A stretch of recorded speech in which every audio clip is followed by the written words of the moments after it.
जय श्री राम प्यारे छात्रों, Mayank sir math study centre में आपका स्वागत है। आज हम आपको पढ़ाएंगे एनसीईआरटी क्लास 10th मैथमेटिक्स प्रश्नावली 1.2 यानी एक्सरसाइज 1.2। ठीक है ना। तो चलिए चलते हैं। प्रश्न नंबर एक हमारा क्या कह रहा है कि सिद्ध कीजिए कि √5 एक अपरिमेय संख्या है।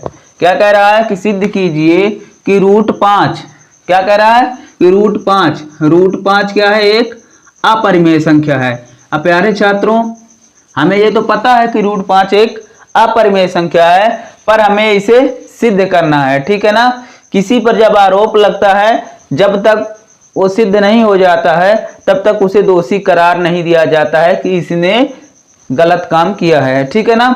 तो इसी तरह इस पर आरोप लगाया गया कि सिद्ध कीजिए कि √5 एक अपरिमेय संख्या है। अगर अपरिमेय वाले सारे गुण मिलेंगे तो ये अपरिमेय होगी, नहीं तो नहीं होगी। ठीक है ना प्यारे छात्रों। अब चलिए चलते हैं, हम इसको हल करते हैं। तो यहां पर हम लिखेंगे, इसके विपरीत चलेंगे। विपरीत मतलब उल्टा। तो यहां पर हम लिखते हैं कि माना √5 एक परिमेय संख्या है। हमने क्या मान लिया प्यारे छात्रों कि √5 एक परिमेय संख्या है। और परिमेय संख्या है तो परिमेय संख्या को हम किस रूप में लिखते हैं, a/b के रूप में लिखते हैं ना। a/b बराबर अंश बटा हर। a/b के रूप में लिखते हैं हम, यानी अंश बटे हर के रूप में लिखते हैं। तो यहाँ पर हम लिखेंगे कि √5 बराबर a/b और आगे यहाँ पर लिखेंगे हम जहाँ a b सहअभाज्य संख्याएं हैं। a b सहअभाज्य संख्याएं हैं और b बराबर नहीं है 0 के। b does not equal to 0। ठीक है ना प्यारे छात्रों, इतना समझ में आया। अब देखिए,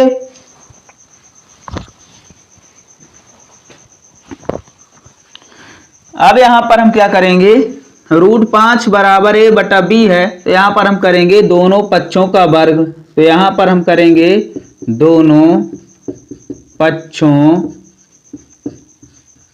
का वर्ग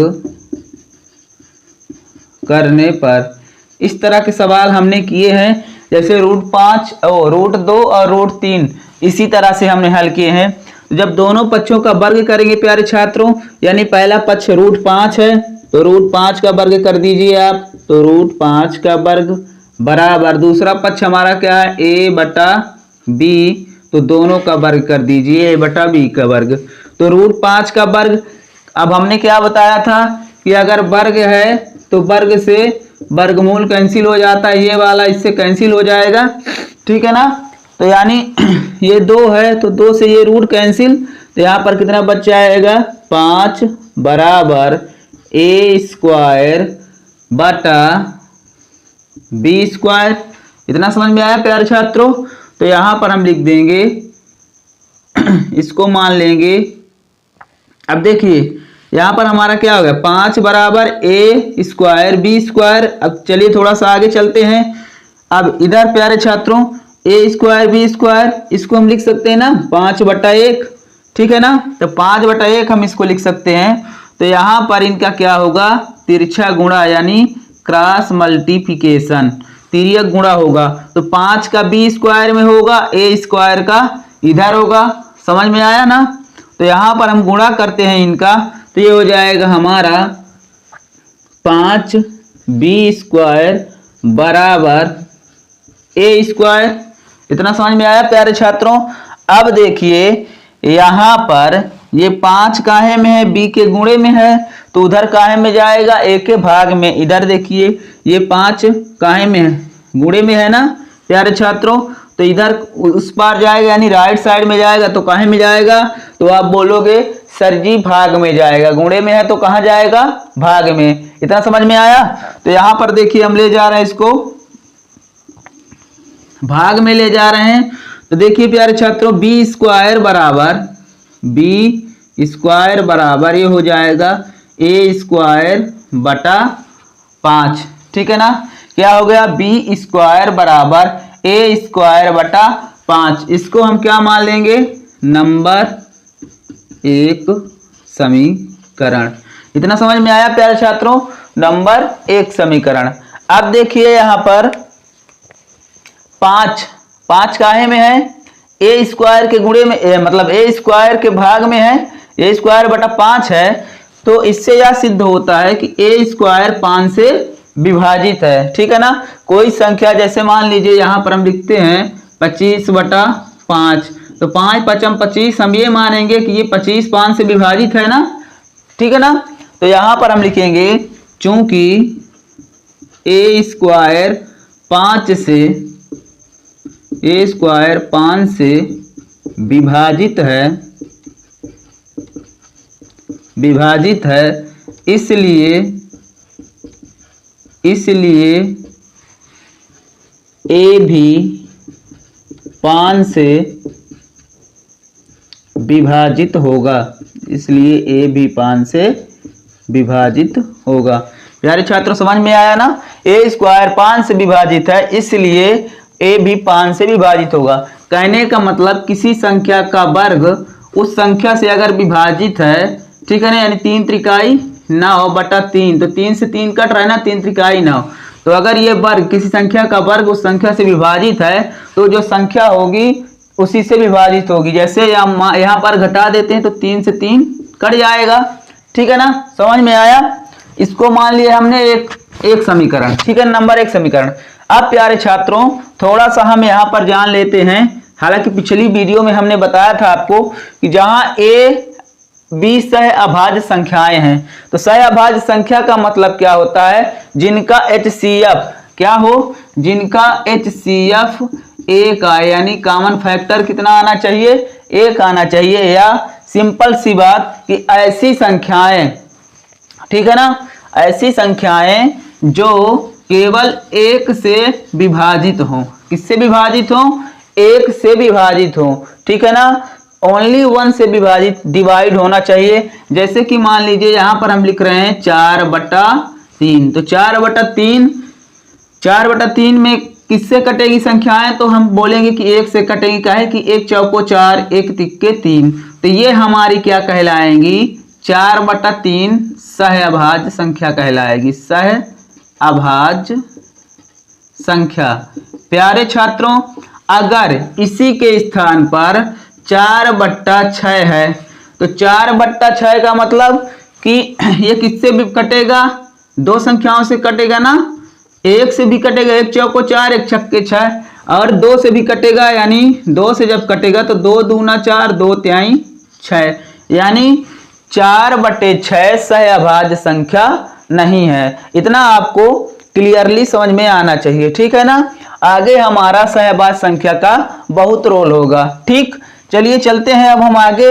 यहाँ पर जगह की कमी हो रही है तो हम इसको मिटा दे रहे हैं, आप इसका स्क्रीनशॉट ले सकते हैं। ठीक है ना,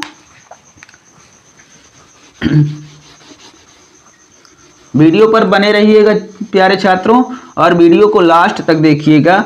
वीडियो को लाइक कर दीजिएगा, और चैनल पर नए हैं तो वीडियो को सब्सक्राइब कर दीजिएगा। ठीक है ना प्यारे छात्रों, अब देखिए हमारा समीकरण नंबर 1 ये बना है, बी स्क्वायर बराबर ए स्क्वायर बटा 5, नंबर 1 समीकरण। ठीक, चलिए अब हम चलते हैं। यहां पर मानेंगे कि माना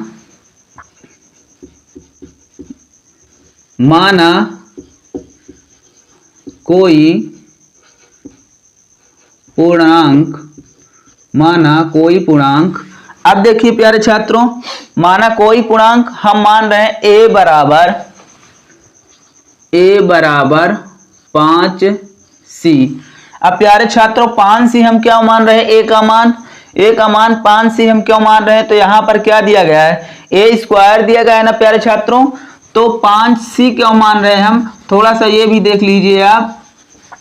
तो 5c हम इसलिए मान रहे हैं कि ए स्क्वायर बटा 5 है प्यारे छात्रों।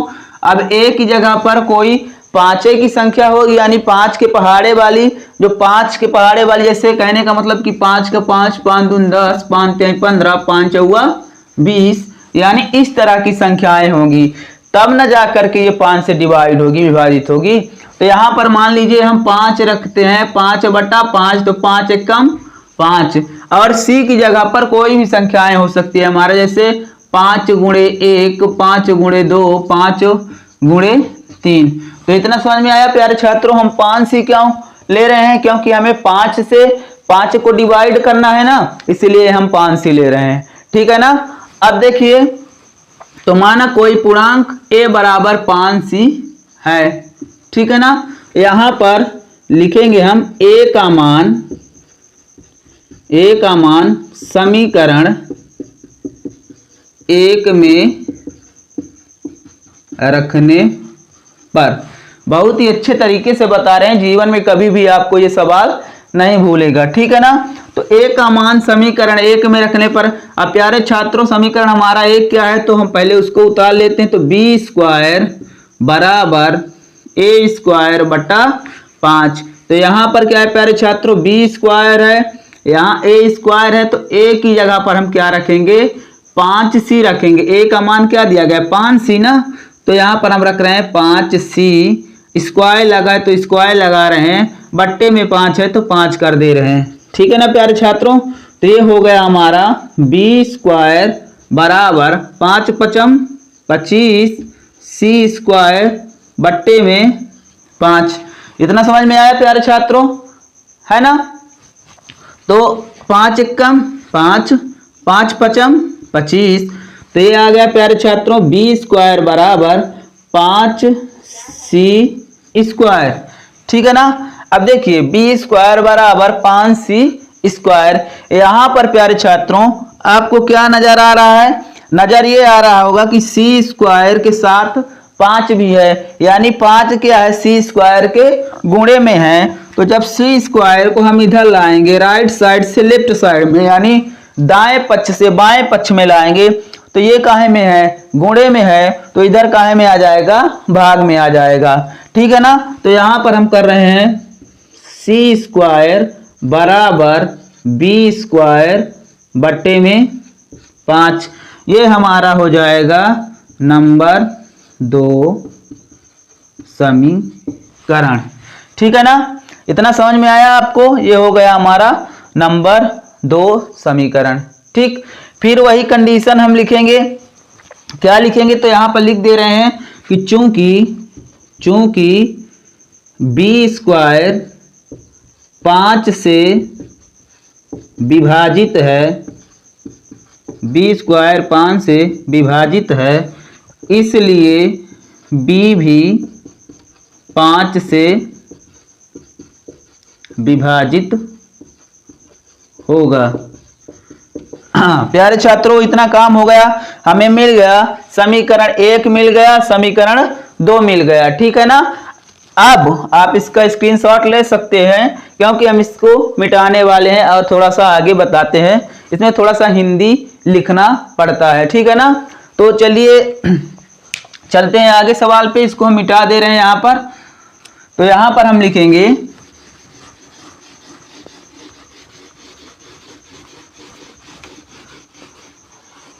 प्यारे छात्रों, अब हमारा बन गया समीकरण 1 और समीकरण 2। तो यहां पर हम लिखेंगे कि समीकरण 1 व समीकरण 2 से स्पष्ट है कि, क्या स्पष्ट है प्यारे छात्रों, कि a स्क्वायर और b स्क्वायर, यानी कहने का मतलब a और b 5 से विभाजित हैं। तो यहां पर हम लिखेंगे a और b 5 से विभाजित हैं, ठीक है ना। परंतु हमने क्या सोचा था, हमने माना था कि ए और बी एक से विभाजित होंगी, ए और बी एक से विभाजित होंगी, परंतु यह सत्य नहीं है, परंतु यह सत्य नहीं है, परंतु यह सत्य नहीं है। आगे हम लिखेंगे थोड़ा सा,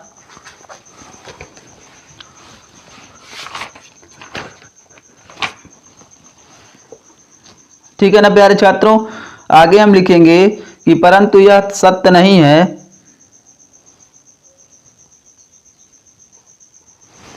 इससे सत्य नहीं है, इससे इस तथ्य का विरोधाभास, इससे इस तथ्य का विरोधाभास उत्पन्न होता है कि √5 एक परिमेय संख्या है। अब विरोधाभास उत्पन्न हो रहा है कि ये √5 एक परिमेय संख्या है, क्योंकि इसमें परिमेय संख्या वाले गुण ही नहीं मिल रहे हैं, ठीक है ना। तो यहां पर हम लिखेंगे यह विरोधाभास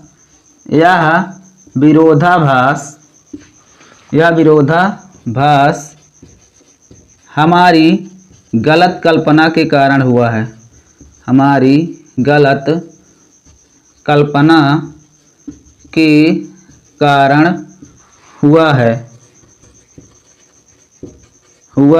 अतः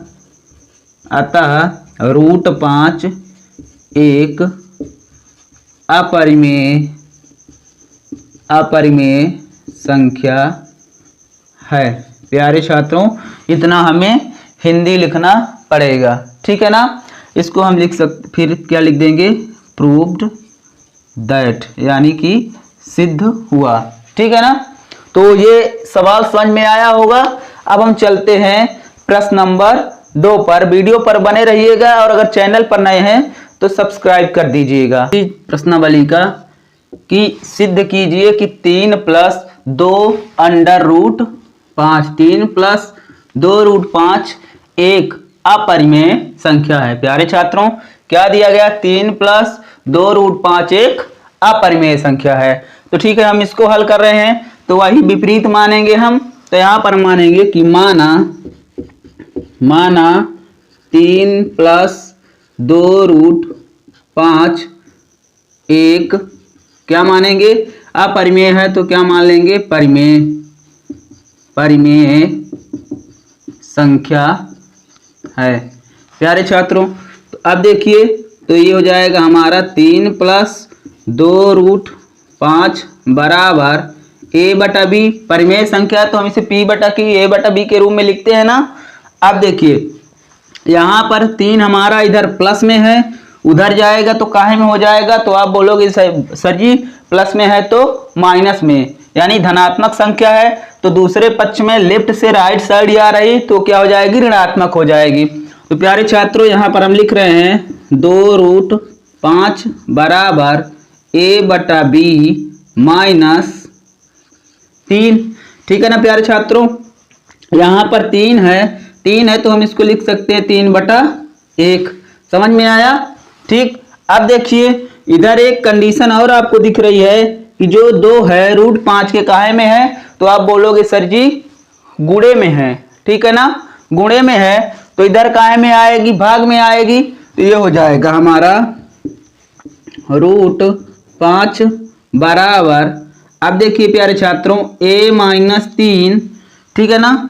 यहाँ 2 काहे में है, ठीक है ना, गुणे में है तो 2 का गुणा होगा नीचे b में, तो क्या हो जाएगा 2b, और इधर क्या हो जाएगा बटे में 1 है तो 2 का गुणा 1 में हो जाएगा, जैसे 2 का b में हुआ तो 2b, और 2 का 1 में हो जाएगा तो 2 1 कम 2।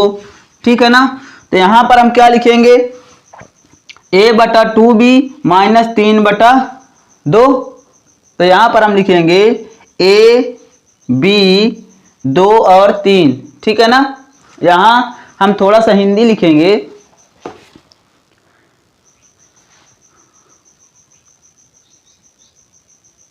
यहां पर लिखेंगे कि चूंकि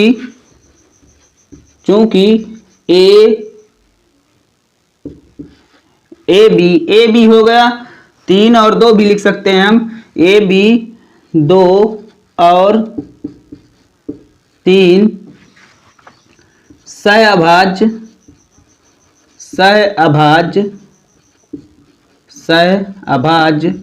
पूर्णांक हैं, सहअभाज्य पूर्णांक हैं, इसलिए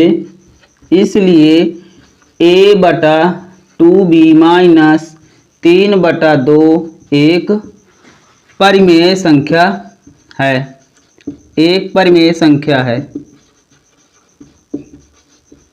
अब प्यारे छात्रों आपको ये देखना है कि जब राइट साइड हमारी परिमेय संख्या तो लेफ्ट साइड भी परिमेय संख्या होनी चाहिए, क्योंकि ये बराबर में है। ठीक है ना, तो यहां पर हम लिखेंगे तो रूट 5 भी एक परिमेय संख्या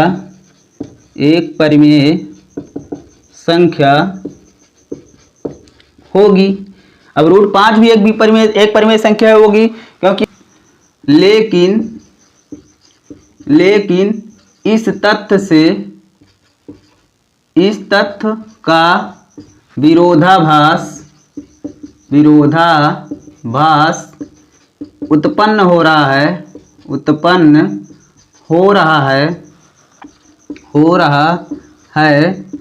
कि रूट 5 एक अपरिमेय संख्या है, जैसा कि हम पिछले सवाल में सिद्ध कर चुके हैं ना, संख्या है। यह विरोधाभास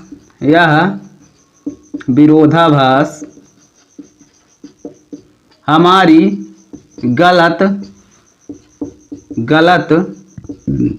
कल्पना के कारण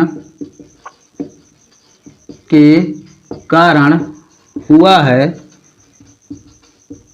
अतः हम लिख देंगे, अतः इससे क्या निष्कर्ष निकलता है कि 3 धन 2 अंडर रूट 5, 3 धन 2 रूट 5 एक अपरिमेय संख्या है।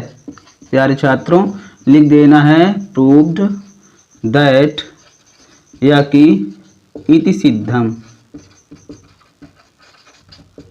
ठीक है ना प्यारे छात्रों, तो इस तरह हम इस सवाल को भी हल कर लेंगे।